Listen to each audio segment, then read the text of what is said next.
30 October शुक्रबार खालि जोंनि बे टंला सोहोरनि गेजेर जायगायावनो मोनसे बर'नि मोनसे हटेल खुलिदों बर'नि आखाइजों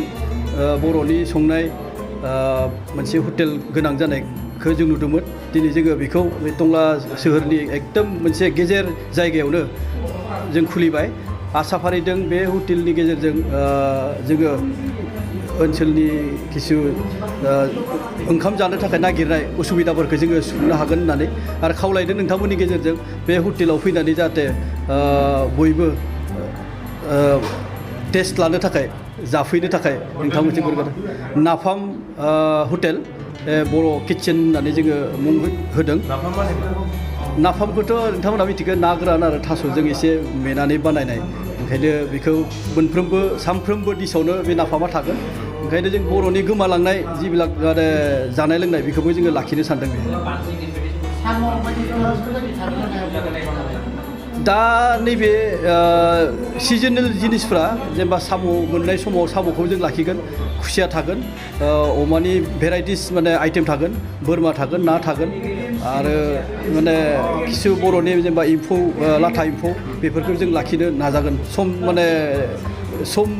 माने सिजनेल जेब्ला जायो बेफोरखौ जों लागोन एक्जेक्टलि टाउन एरियानि बबे जायगायाव सारियालिनिफ्राय टंला सारियालि पुलिस पइन्टनिफ्राय मंगलदै थांनाय जास्ट लाभलि बिउटि पार्लार होननाय दङ बिनि सायावनो बे जायगाया पुलिस पइन्टनिफ्राय जे मंगलदै थांनाय मंगलदै भुटियासांग्रा लामा बे लामानि SBI आरो माने पुलिस पइन्ट बिनि गेजेरावनो नैथि थालायाव दङ राइट साइडथिं नायबानो नुगोन माने मंगलदैनिफ्राय फैयोबा लेफ्ट साइडथिं आरो टंलानिफ्राय मंगलदै जाना थाङोबा राइट साइडथिं नुगोन रायजो मा खालामनो नागिरो जेनेबा बेनोसै रायजो राजा बा जिबिलानोखि दखान गलादारफोर दङ बिथांमोना जाफैनांगौ दखाना जाहाथे नैबे जोंनि हटेला जाहाथे मोजाङै सोलियो बेखायनो मददखौ जोङो मिजिंथिदों हटेला टंलायाव बेखेव जाबाय दा बेहाय जानानै बोरै मोनखो गिबियावनो आङो बे नाफाम हटेलनि बिगोमा बिथां जौसां बर' आरो राजिब दैमारि बिथांमोनखौ साबायखर बावदों मानो होनना बुङोब्ला जोंनि नैबे टंला टाउनाव मोनसे अभाब दङमोन आरो बे अभाबानो जाहैबाय जोंनि बर'नि संनाय खावनाय बे हटेल बेयाव नागिरना मोनामोन आरो बिखेखকৈ बे जिथु माने अभाबमोन बिथांमोना नैबे रेस्टुरेन्टखौ खुलिनायनि उनाव बे अभाबा दिनैनिफ्राय जोब्बाय आरो बे जायगाया जाहैबाय बर'नि मोनसे मैखोम जायगा आरो जोंनि जानाय लोंनायजों गोरोबनाय जों मोजां मोननाय बेयाव हटेला गैयामोन आरो बेखौ दिनै सुफुंनायनि गेजेरजों नैबेखौ अपेन खालामनायनि गेजेरजों बियो दिनै सुफुंजाबाय आरो दिनै जोङो बेखेवजेननाय जि हाबाफारि बेयाव बिथांमोना बेखेवजेननाय हाबाफारिनि गेजेरजों जोंनो बेनि आइटेमफोरखौ जाहोदों आरो जानानै जथेस्थ' आइटेमफोरानो माने टेस्टि जादों जोंनि बर'नि संनाय खावनायजों गोरोबनाय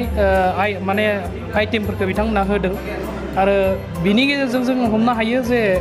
नैबे टंला टाउनाव जोंनि जाखांफुनाय जि बिजनेसमेन बे सेक्टरखौ आखायाव लादों बिथांमोना बे हटेलनि गेजेरजों साक्सेस जानो हागोन मानो होनना बुङोब्ला बेयाव नागिरनानै मोनामोन बेबायदि हटेलखौ जानो गोसो जायोब्लाबो दा नैबे हटेलखौ बेखेवनायनि उनाव मानसिफोरा मोजां मोनसिगोन आरो बयबो बेयाव जानो फैगोन जोंथ' आरो जानो फैखासिगोनानो दिनै जिबायदि माने टेस्ट मोनबाय जोङो बेयाव नाफाम होदों बर'नि अमा गोरान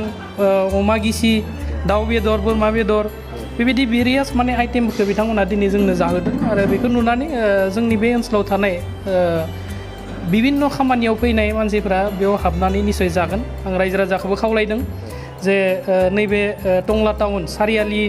टंला सारियालिनि बे पुलिस पइन्टनि खोलाहा नैबे माने SBI बेंकनि गेजेरावनो गोजौआव बे लाभलि बिउटि पार्लार होननाय दङ बेनि गोजौआवनो बे रेस्टुरेन्टखौ खुलिदों निस्सय रायजो राजाफ्रा बे ओनसोलनि रायजो राजाफ्रा निस्सय बेयाव हाबफैगोन आरो जोंनि जाखांफुनाय जि हटेल गायसनदों बेयाव जि बिजनेसमेन बिथांमोनखौ जिहेतु बिथांमोना निस्सय इनकारेज खालामगोन बिथांमोनखौ हेल्प खालामगोन बेयाव फैनानै बेखौनो आं गुरैयै खावलायबाय गोजोन्थों একদম বহুত ভাল লাগিলে আৰু যোনটো টেষ্টটো ৰিয়েল আসামৰ টেষ্টটো পালোঁ আৰু মই যিহেতু বড়োলেণ্ডৰ আৰু যিখিনি মানে ঘৰত খাওঁ আমি লোকেল খানাটো সেইটো টেষ্টটো মানে খাই পেলাই একদম সন্তুষ্টি যোনটো পায় ন এইটো সন্তুষ্ট আজি ইয়াতে উপভোগ কৰিলোঁ আৰু ঘৰৰ দৰে এজন গ্ৰাহক হিচাপে অন্য গ্ৰাহকক আপুনি কি বুলি কয় মইতো ভাবোঁ কি চবেই আহি পেলাই এবাৰ ইয়াতে টেষ্ট কৰি যাওক আৰু এবাৰ আহিলে বাৰে বাৰে আহিব এইটো গেৰেণ্টি আছে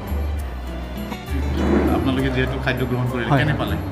आज यहाँ पर टंगला में नफम जो रेस्टोरेंट खुला है यहाँ पे